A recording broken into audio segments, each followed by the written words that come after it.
뉴스의 진수를 보여주는 인터뷰 뉴진수.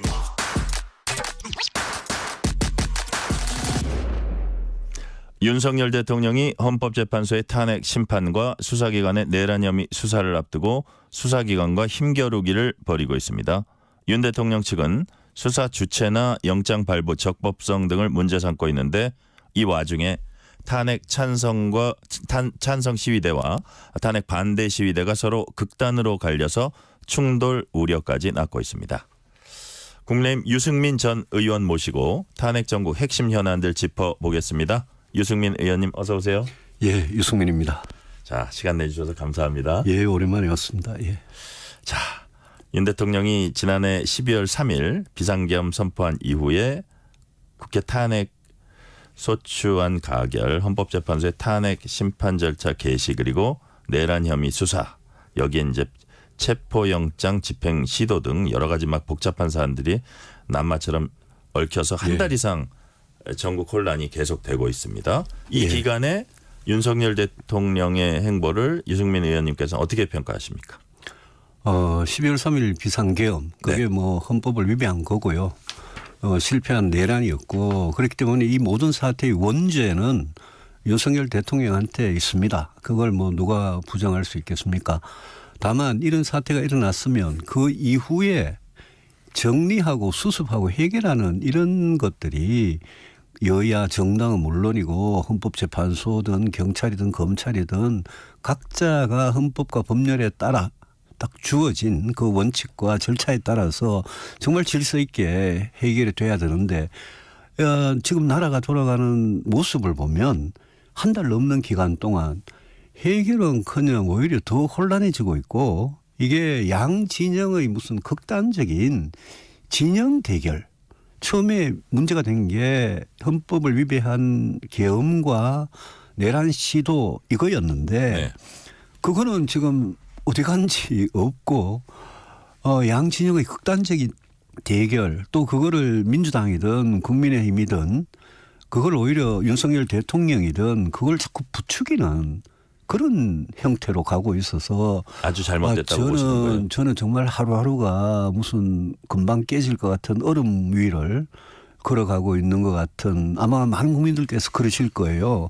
그러면 지금 우리나라 경제 안보가 국가에서 제일 중요한데 저는 지금 경제나 안보에 안 그래도 어려운데 이번 사태로 어떤 방아쇠 어떤 도화선에 불이 붙어가지고 이게 걷잡을 수 없는 그런 위기로 빠지면서 국가 신인도가 그냥 IMF 때 같이 그냥 10계단을 추락을 하고 이런 사태가 발생하면 그거는 정말 국민들 고통스럽거든요. 그 가능성을 배제할 수 없다고 보시는 거예요? 배제할 수 없죠. 네. 배제할 수 없죠. 예.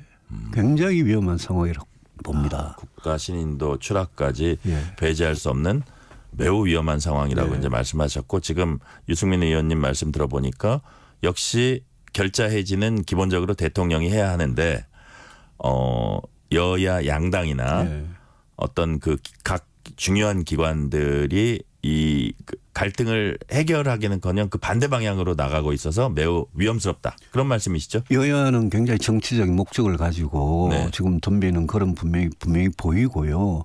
특히 저는 국민의힘 소속이니까 국민의힘 입장에서 여당이고 대통령을 배출한 당이기 때문에 저는 비상계엄 그다음에 실패한 내란 그다음에 탄핵 여기에 대해서 저는 국민의힘이 분명한 입장 정리를 해야 된다라고 뭐 수차 강조했는데 지금 국민의힘은 어떻게 보면 그냥 윤 대통령을 껴안고 보호하면서 무슨 낙하암 위에서 그냥 같이 떨어지는 것 같이 그 방향으로 가고 있어서 왜 우리 당이 이렇게 이 모든 잘못을 반성을 안 하고 같이 추락을 하는 그 코스로 가느냐.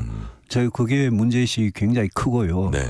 헌법재판소나 공수처나 경찰 이런 데 대해서도 법원 이런 데 대해서도 지금 과연 그분들이 헌법과 법률대로 원칙과 절차를 지키고 있냐 이 부분도 굉장히 우려스럽습니다. 왜냐하면 그게 조금이라도 허점이 있으면 승복을 못 하거든요. 그러니까요. 그러니까 그것도 법률상의 어떤 하자가 없이 좀 철저하게 해야 된다. 그런 말씀도 헌법과 법률을 위배한 원죄가 있으면 예. 그거를 죄를 다스릴 때에는 철저하게 헌법과 법률에 따라 다스려야 뒷말이 없거든요. 그렇죠. 그런데 지금 많은 혼란이 거기서 예컨대 공수처에 수사권이 있느냐 예. 문제, 예. 헌재에서 탄핵 사유에서 내란은 왜 빠지냐, 국민들이 굉장히 어리둥절하지 않습니까 지금? 네네. 자, 이 과정에서 윤 대통령은 한남동 관저 앞에서 탄핵 반대 시위를 하는 지지자들을 향해서 끝까지 싸우겠다는 메시지를 전했습니다. 강성 지지자들 향해서 끝까지 싸우겠다는 메시지 어떻게 평가하십니까? 1월 1일 날, 네. 1월 1일 날 정말 새해가 시작되는 날 대통령의 편지 그걸 보고 뭐 저는 당연히 가짜 뉴스 아닌가 싶었는데 대통령이 직접 그렇게 하셨단 말입니다. 근데 야 어떻게 강성 지지자들한테 자기 방탄을 해달라는 그 이 추위에 그 어르신들한테 그런 걸 어떻게 대통령이 할 수 있느냐. 이 원죄를 저질러 놓고 전혀 뉘우치지 않고 지금 끝까지 싸우겠다 그러는, 그러니까 자기 잘못에 대한 반성은 1도 없는 거잖아요. 저는 대통령의 그런 모습을 보고 대통령이 왜 이 대통령이잖아요. 대한민국 대통령으로서 왜 이 혼란을 자꾸 더 부추기고 이 진짜 국격과 국가 신용과 이런 게 계속 추락하는 방향으로 대통령이 왜 작용을 하느냐. 진짜 그건 이해가 안 되는 겁니다. 네. 자, 국회 탄핵소추위원단이 헌법재판소에 윤석열 대통령 탄핵소추 사유에서 형법상 내란죄 철회하겠다고 밝혔습니다. 여야가 팽팽히 맞서고 있습니다. 이 상황 어떻게 판단하십니까? 오늘 헌재 대변인이 그 탄핵 사유에서 내란을 제외하는 것을 네. 그 민주당이 장악하는 그 국회 대리인단 있지 않습니까? 청구인들 그 사람들한테 권유한 바가 없다 이러던데요. 네네. 지난 1월 3일 제가 그 속기록을 다 찾아왔습니다. 네네. 이건 국민들도 다 보시는 거예요. 네. 여기 보면 민주당 그 청구인단이 재판부께서 저희에게 자기 청구단에게 권유하신 바라고 생각하고 있습니다. 이러니까 그 헌법재판관이 그걸 전혀 부정 안 하고 그거는 그러면 형법상 내란은 처리한다는 그런 취지죠. 이러니까 사실상 처리한다 이렇게 돼 있습니다. 네네. 저는 이거를 다 봤습니다. 예, 이거를 예. 보고 헌재가 어떻게 탄핵 사유에서 말이죠. 국민들 머릿속에 민주당과 수많은 언론이 내란 수괴다고 윤석열 대통령이 지칭하고 또 국민의힘을 내란 옹호당, 내란 동조당이라고, 내란당이라고 그랬지 않습니까? 예. 그 내란이라는 게 지난 한 달 넘게 국민들 머릿속에 딱 각인이 돼 있는데 그게 가장 중요한 탄핵의 사유였죠. 탄핵소추 의결서에도 그래 돼 있고요. 그런데 갑자기 탄핵 심판에서 내란이 빠진다 이러니까 그것도 특히 헌재가 또 권유를 했다 이러니까 이거 뭐지? 헌법재판소하고 민주당이 서로 짜고 이 탄핵 심판을 빨리 해가지고 윤석열 대통령을 하루라도 빨리 파면해서 하루라도 빨리 조기 대선을 해서 이재명 대표 그 선거법 재판 끝나기 전에 빨리 해가지고 이재명 대통령 만들려고 이러는 거냐. 이렇게 국민 일부라도 의심할 수밖에 없는 그런 상황을 만든 거는 대단히 부적절했어요. 네네. 그래 놓고 이 벌써 사흘이나 지나가지고 문제가 되니까 오늘 와가지고 헌법재판소가 우리는 그런 말한 사실 없다 이러거든요. 속기록이 다 남아 있는데. 네. 그래서 제가 이걸 보고 헌법재판소도 지금 이 중요한 문제에 있어가지고 근데 그 헌법재판관이 이렇게 한다는 겁니까 하고 물어본 거 아닌가요? 아니요. 권유한 게 아니라? 민주당이 민주당이 장악한 그 국회 대리인단. 청구인단이죠. 대리인단이 이렇게 이야기를 해요. 재판부께서 저희들에게 권유하신 바라고 생각하고 있습니다. 그런 말에 대해서 권유한 적 없다는 얘기 없이 그 자리에서 그러면 헌재가 지금 재판관들이 각 윤석열 대통령 측하고 민주당 측하고 국회 측하고 이 양쪽에서 조금만 이상한 소리하고 뭐 사사건건 반박하고 끼어들지 마라 이러고 이러잖아요. 그런데 이 중요한 말을 하는데 헌법재판관이 그냥 듣고 가만히 있으면 그게 처리한다는 거죠. 그랬더니 민주당 처리하는 겁니다. 사실상 처리한다는 겁니다. 예. 이렇게 다 되어 있어요. 이 동영상이 그냥 다 돌아다닙니다. 민주당이 헌재가 권유하신 대로라는 말이 있었군요. 거기. 예. 그래서 이게 문제가 커지는 겁니다. 아, 그렇군요. 예. 근데 그 부분은 좀 명확히 할 필요가 있어 그렇습니다. 보입니다. 이거는 팩트의 문제이기 때문에 예. 명확하게 하고 헌재가 대변인이 그냥 그런 말을 할 게 아니라 네. 이게 1월 3일 2차 변론 준비 기일 안에 있는 회의록 녹취록에서 나오는 이야기거든요. 그렇군요. 자, 유승민 의원님. 네. 자, 2017년 박근혜 전 대통령 탄핵 당시와 지금 윤석열 대통령에 대한 탄핵 소추 진행 상황, 탄핵 심판 진행 상황 이렇게 볼 때 뭐 결정적으로 한두 가지만 차이가 있다면 어떻게? 죄가 다르죠. 죄가. 박근혜 전 대통령은 국정농단이라고 그래가지고 거기에다가 최순실 관련된 이것저것을 다 집어넣어 가지고 국정농단이라는 다소 추상적인 표현으로 했지만 거기에는 지금 윤석열 대통령이 저지른 형법 87조 내란죄 그다음에 비상계엄이 위헌적인 거 이런 거는 아예 없었지 않습니까? 그러니까 박근혜 전 대통령의 죄하고 지금 윤석열 대통령의 죄는 이거는 그냥 같은 이렇게 차원에서 비교를 할 수가 없는 겁니다. 네. 그런데 예. 박근혜 대통령 탄핵 때는 굉장히 이렇게 뭐라 그럴까요? 이렇게 조용하게 국민이 지켜보는 가운데 질서 있게 이렇게 이 진행이 됐습니다. 네.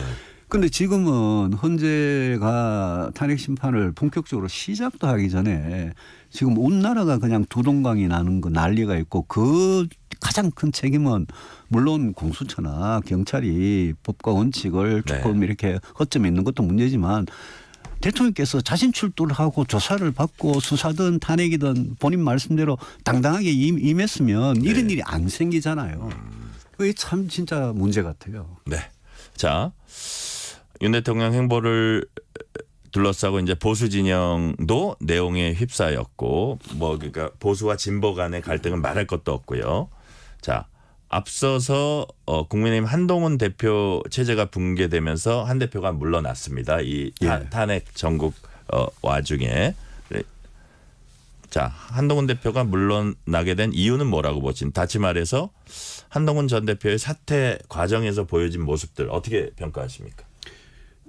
저는 한동훈 대표가 이 문제에 대한 이 규정 아주 12월 3일 밤에 규정한 거는 옳았어요. 저도 똑같은 이야기 했습니다. 그날 밤에.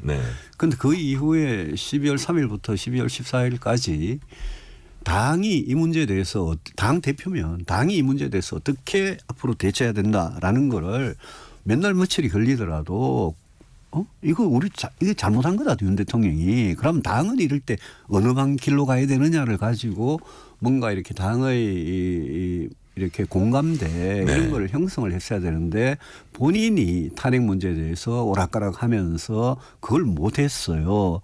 그리고 이제 마지막에 직접적인 그거에 빌미가 된 거는 탄핵 찬성 발언과 의총에서 뭔가 이렇게 본인이 좀 의원들을 뭐 좀 자극시키는 그런 발언들이었겠죠.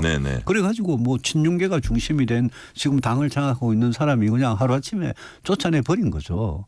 그러니까 이게 어떻게 보면 저는 한동훈 대표가 그렇게 쫓겨나면서 당의 어떤 권력, 당권이라는 게 이게 지금 윤석열 대통령을 아예 뭐 철저하게 추종하는 그런 세력들한테 지금 비대위원장이든 원내대표든 다 가버린 거.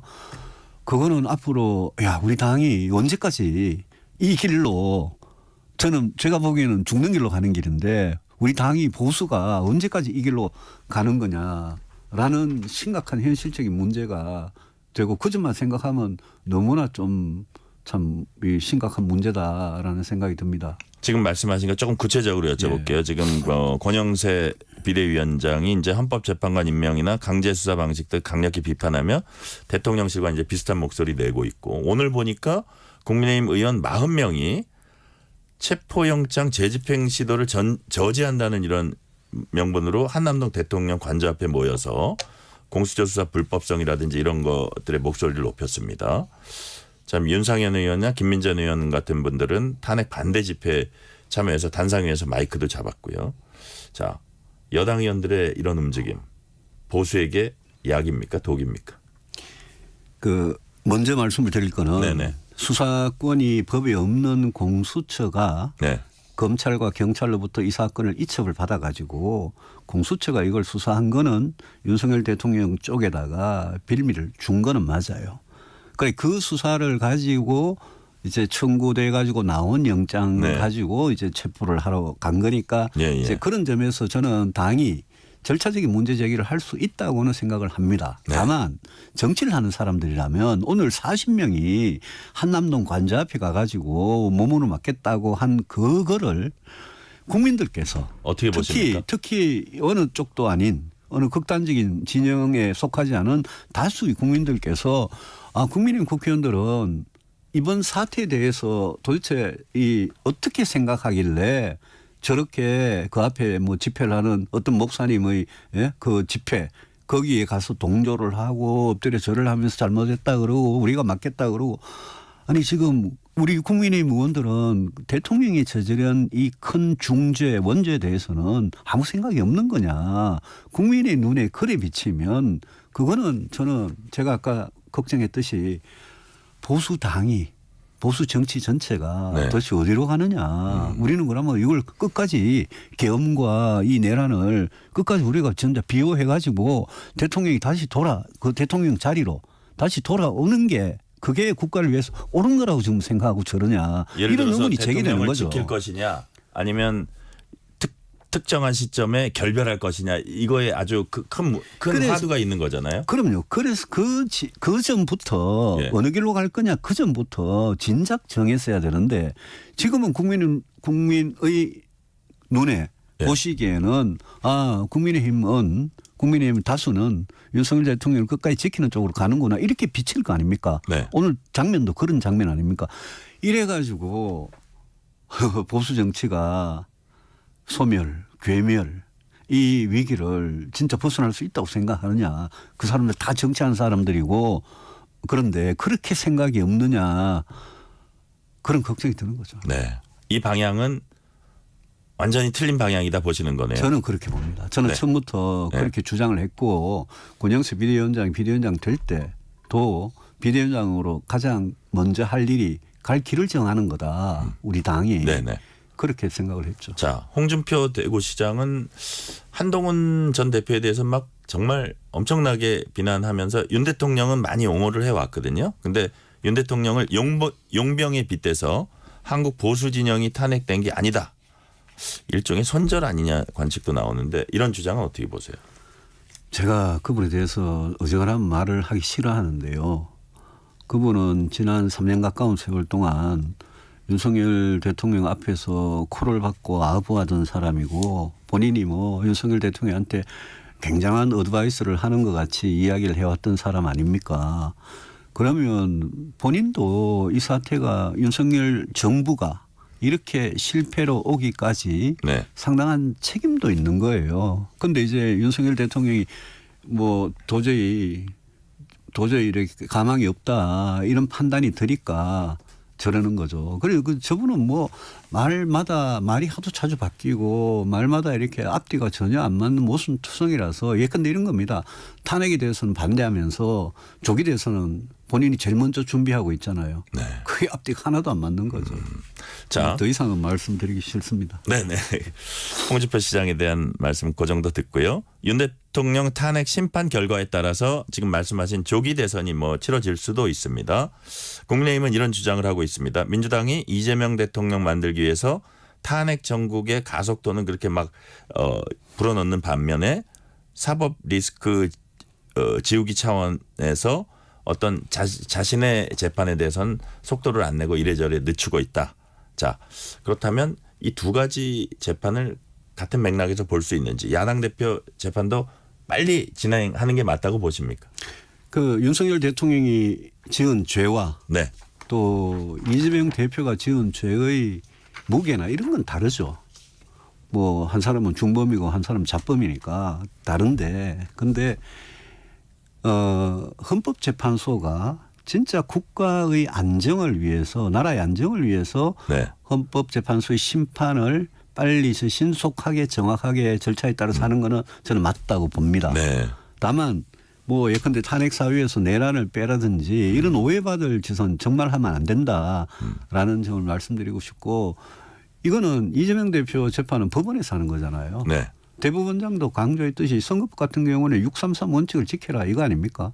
그러면 이재명 대표도 법꾸라지 같이 온갖 법 기술을 동원해 가지고 이리 피하고 저리 피하고 해 가지고 재판을 지연을 시키는데 그거는 저는 대법원이 이재명 대표 재판에 대해서 만약 조기 대선이 있다면 조기 대선 전에 이재명 대표가 선거에 나올 자격이 있는지 없는지 판단을 해 주는 게 맞다고 생각합니다. 네.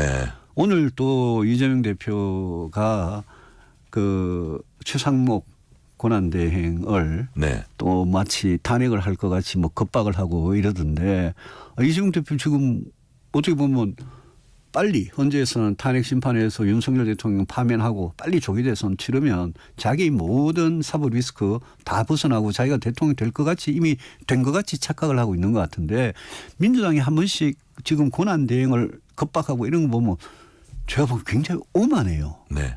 너무 오만해요. 국민들이 보고 있습니까? 이재명 대표가 무슨 뭐 또 다른 독재자가 나타난 것 같은 국민들 보고 있죠. 네. 그래서 그런 부분은 아무리 다수당의 대표라고 하더라도 헌재나 법원에 대해서 네. 저는 뭐 헌재나 법원 스스로가 중심을 잡고 빨리 해주길 바라죠. 네. 자, 만약에 조기 대선이 치러진다면 뭐 대응할 시간도 짧고 현재로서 많이 불리해서 보수 후보가 불리할 거라는 이제 관측이 많습니다. 자, 정치는 또 그렇지만 생물이라고도 많이 합니다. 반전을 일으킬 만한 변수가 있다고 보세요. 저희들은 이 문제 네. 탄핵 저 비상계엄과 내란 실패한 내란과 탄핵 이 문제에 대한 입장을 정리하고 나서는 저희들은 진짜 뭉쳐야 산다고 생각합니다. 네. 흩어지면 죽는다. 그래서 저희들은 치열한 경쟁을 거쳐서 신뢰할 수 있고 검증된 그런 깨끗한 후보를 내놓으면 이재명 대표는 제가 보기에는 그분이 뭐 민주당의 대통령 후보가 될 가능성이 지금 거의 100%에 가깝지만 그분은 뭐라 그럴까요? 한계에 딱 갇힌 후보거든요. 네. 국민들이 보는 시선이 그렇습니다. 그래서 우리는 상대가 이재명 대표라면 오히려 어떤 의미에서는 저희들만 혁신의 길로 갈 수 있다면 이재명 대표야말로 오히려 가장 쉬운 후보 아니냐. 그래서 제가 이재명에 대한 두려움 그런 거 버리라. 네. 문제는 우리다 우리라는 이야기를 하는 거죠. 자, 마지막 질문 드릴게요. 네. 제가 꿈꾸는 보수는 정의롭고 공정하며 진실되고 책임지며 따뜻한 공동체 건설을 위해 땀 흘려 노력하는 보수입니다. 2015년 4월에 새누리당 원내대표 교섭단체 대표연설 가운데 한 대목으로 유승민 의원님께서 말씀하신 부분인데 이게 지금이 보수가 나아가야 될 방향과 결부해서 이 어떤 방향에는 지금도 변함이 없으신지 마지막으로 짤막하게 한번 정리해 주세요. 그렇습니다. 저는 뭐 그 이전부터 2015년 훨씬 이전부터 개혁 보수의 길을 주창해 왔고 네. 제가 이야기했던 개혁 보수라는 거는 진짜 대한민국이라는 나라 공동체 지키고 헌법의 원칙과 가치를 지키고 네. 그리고 무엇보다 더 책임 있게 품격 있게 하는 그런 보수라고 생각하고 국민들께서 기존의 옛날에 보수에 대해서 갖고 계시는 그런 나쁜 이미지들 네. 그거를 진작 우리가 드러냈어야 되는데 그거를 그동안 못했거든요. 그런데 지금 이렇게 보수가 절체절명의 위기에 처했을 때 그거 꼭 해야 된다. 그걸 하면 저는 다시 살아날 희망이 있다. 그렇게 늘 확신을 하고 있습니다. 네, 오늘 말씀은 여기까지 듣겠습니다. 지금까지 유승민 전 의원이었습니다. 말씀 감사합니다. 감사합니다.